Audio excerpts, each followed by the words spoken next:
balita, makabuluhan, bawat kwento, makapangyarihan. Boses ng Pilipino para sa Pilipino. Live mula sa MBC TV Studio. MBC TV Network News.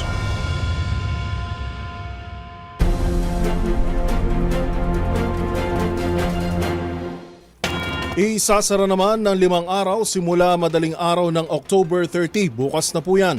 Hanggang alas 7 ng gabi sa November 3, ang ilang pangunahing kalsada sa Maynila o lungsod ng Maynila para sa undas. Ang iba pang detalye ay hatid sa atin ni Boy Gonzales. Isasara ng 5 araw ang ilang pangunahing kalsada sa Maynila ngayong undas simula alas 12:01 na madaling araw, October 30 hanggang alas 7 ng gabi sa November 3. Ito'y para sa inaasang pagdagsa ng mga bibisita sa Manila North Cemetery.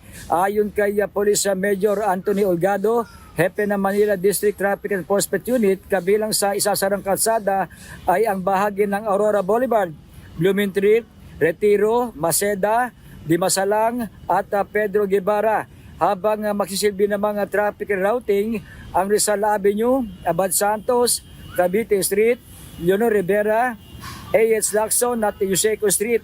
Ayon naman kay Police Lieutenant Colonel Alejandro Gutierrez, Hepe ng Santa Cruz Police Station, ngayon ang huling araw ng paglilibing at bukas ay full deployment na ng mga pulis sa Manila North Cemetery. Makikita nyo, yung sa entrance, ang dami pa pumapasok kasi ngayon yung huling araw ng pagdilibing. Tapos meron pang mga vendors ng bulaklak dito. Pero lahat naman yan, hanggang mamayang hapon, pagkatapos ng huling libing, tatanggalin na sila lahat. Then, isasarado na yung gate para makapagdinis pa yung pamunuan ng Manila North Cemetery sa loob. At makapag-prepare din yung mga pulis para sa full deployment namin bukas, October 30 hanggang November 3. Samantala, magde-deploy naman ang nasa 700 tauhan ng Manila Traffic and Parking Bureau o MTPB para alalayan ang inaasang pagbabagal ng daloy ng sasakyan. Para sa MBC TV Network News, ito si Boy Gonzales, una sa Pilipinas, una sa Pilipino.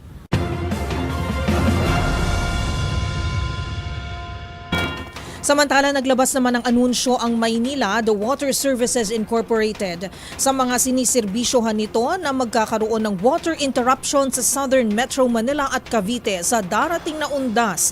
Bunsod ito ng repair at maintenance activities na isinasagawa ng water concessionaire. Ang iba pang detalye sa ulat ni Jackie Resho.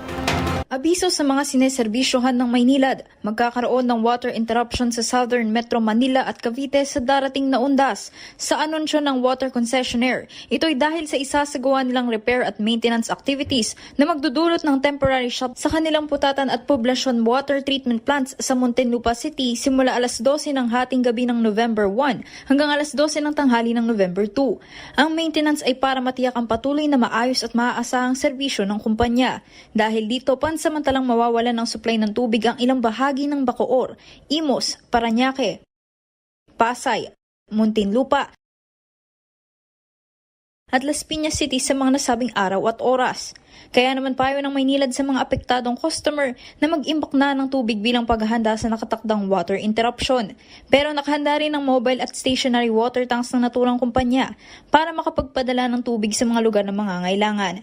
Para sa buong detalye at listahan ng mismong mga lugar na apektado ng water interruption, bisitahin lamang ang Facebook page ng Maynilad. Para sa MBC TV Network News, ito si Jackie Resho para sa DZRH. Una sa Pilipinas, una sa Pilipinas.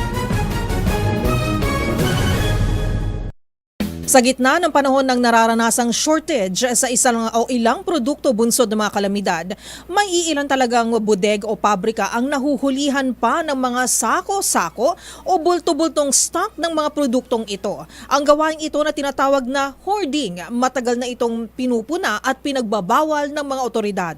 Ano nga ba ang maaaring kaharapin ng mga negosyanteng sangkot dito? Alamin sa report ni Rose Babiera. Maraming malaking bodega o pabrika ang kadalasang nahuhulihan ng mga sako-sakong bigas, asukal at iba pang produkto. Ang gawaing ito ng ilang negosyante, matagal nang pinupuna ng otoridad. Ang ilan kasi rito, smuggled o ipinuslit, habang ang iba naman, inimbak o yung tinatawag na hoarding. Ayon sa Republic Act No. 7581 o ang Price Act, ang hoarding ay ang pag-iipon ng kahit anong basic commodity na sobra-sobra sa pangkaraniwang kapasidad ng isang inventory. Maituturing din na hoarding ang hindi makatuwirang paglimita o hindi pagbenta ng stock ng mga basic necessity o prime commodity. Ayon sa batas, isa itong uri ng ilegal na manipulasyon ng presyo dahil ang pagtatago ng mga produktong ito sa publiko ay nagre-resulta sa pagtaas ng presyo nito at ang sinumang sangkot sa akto ng pag-hoard ay maaring makulong ng hindi bababa sa 5 taon at hindi higit sa 15 taon at pagmultahin ng 5,000 piso hanggang 2 milyong piso. Kung mayroon pa kayong nahuling ipinagbabawal na akto, o kaya naman ay mayroon kayong reklamo, itag nyo kami sa DZRH. Hoy! Bawal yan!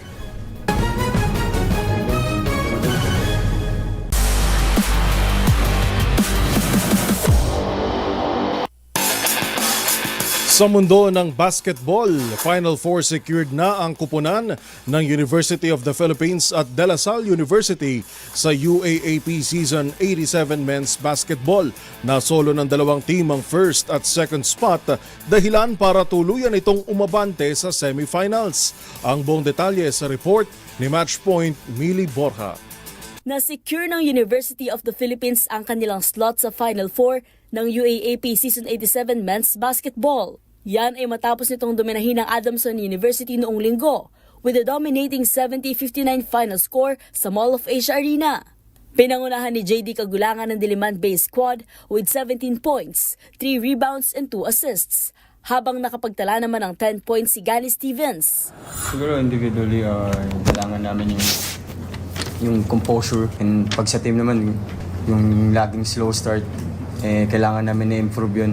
Good thing naman sa nangyari sa team is nag-respond sa agad ng maayos after ng slow start. So thankful kami dahil yung second unit namin nandun lagi para sa first unit. So kailangan lang ituloy nila yun, pero sa part ng first unit kailangan baguhin yung habits na gano'n. Pagdating sa fourth quarter, naging dikdikan pa ang laban at 58-57. And with nearly 3 minutes remaining in the game, dito na nagsimulang gumawa ng puntos ang Fighting Maroons with Mark Belmonte at Joshua Yero. Isabay pa ang mga error mula sa Falcons para tuluyang masecure ang semifinal slot. Kasalukuyang nasa 8-1 ang standing ng UP.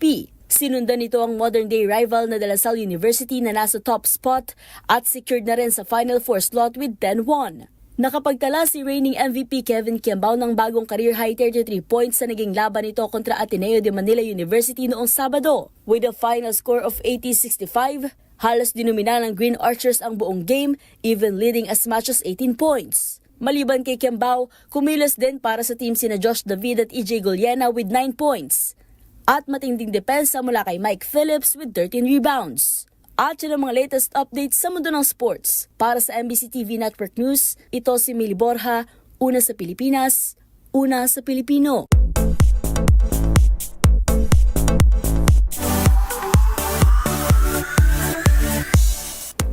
Ilang linggo bago ang coronation night ng 73rd Miss Universe, binuksan na ang botohana para sa napupusoang kandidata sa prestihiyosong pageant. Ang pambato ng Pilipinas na si Chelsea Manalo, maaari nang iboto sa Miss U app at sa kanyang Voice for Change campaign.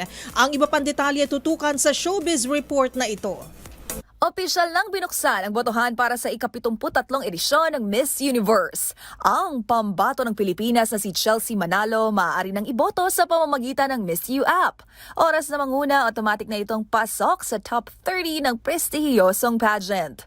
Kasabay naman ang hiling na suporta mula sa mga kababayan, nagpawaw ang 25-year-old Bulaqueña beauty ng mag-ala Princess Tiana ng Disney film The Princess and the Frog. Bukod sa botohan para makasecure ng spot sa semifinals, pwede na rin iboto si Chelsea sa Voice for Change campaign ng Miss U. Ang advokasya nito nakasentro sa kapakanan ng mga anak ng itinuturing na makabagong bayani o overseas Filipino workers. Sa ngayon, nagsasanay sa Los Angeles si Chelsea Manalo bago lumipad pa Mexico kung saan gaganapin ang pageant. Bitbitang hangaring maiuwi ang sanay ika-5 Miss U crown ng bansa. Sa November 14, kasado na ang preliminary competition habang sa November 16 naman, makikilala ipinakilala kung sino ang kokoronahan bilang bagong Miss Universe.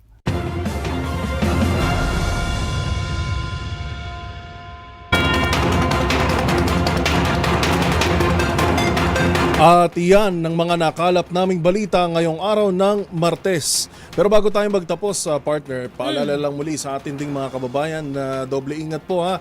May nagbabadya na naman hong malakas na bagyo at ang sabi sa atin kanina ng DOST Pag-asa partner ay hindi na inaalis yung posibilidad na maglandfall ito. Yes, so syempre alam naman natin na marami sa ating mga kababayan ang babiyahe. Ayan, dahil nga sa nalalapit na undas at nabanggit nga ni Ms. Lori ng DOST Pag-asa kanina sa ating panayam na maaari itong maaari maglandfall. It's a Maaari. possibility, of course. And then also, in-expect din na lalabas ito ng Philippine Area of Responsibility bago or by the weekend, which is kasabay nga po ng undas. So, konting ingat po at paghahanda, dapat planuhin ng mabuti ang ating mga lakad at syempre, kailangan po ay pag-iingat ang ating prioridad lagi.